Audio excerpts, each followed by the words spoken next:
પપ્પા હા ભાઈ. હું નાવા જાઉં, મારે ભણવા જાવું ને એટલે. હાથી કાંઈ વાંધો નહીં, ના જામાં દીકરો હો.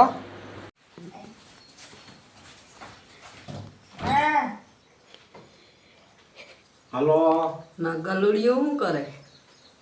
ગલુડિયું તો તારું નાવા ગયું, હું તો કૂતરો બોલું. બરોબર ને મિત્રો, મને ફોનમાં એમ કીધું કે મારું ગલુડિયું શું કરે, એટલે એનો છોકરો, તો હું એનો બાપ થાવ છોકરાનો.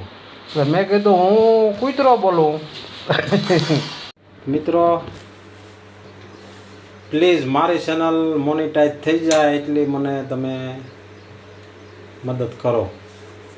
લાઈક, શેર અને સબસ્ક્રાઈબ. મિત્રો 24 કલાકમાં મારે 50,000 થઈ જાય તો મારું કામ થઈ જાય. મિત્રો પ્લીઝ લાઈક, શેર અને સબસ્ક્રાઈબ એક વખત કરી દો તો મિત્રો મારી ચેનલ મોનિટાઈઝ થઈ જાય તો મારી ગાડી પણ હાલતી થઈ જાય. પ્લીઝ મિત્રો, ખાસ મારી વિનંતી છે, સબસ્ક્રાઈબ, લાઈક અને શેર મારી ચેનલને એક વખત કરી દો પ્લીઝ મિત્રો. જય મુરલીધર.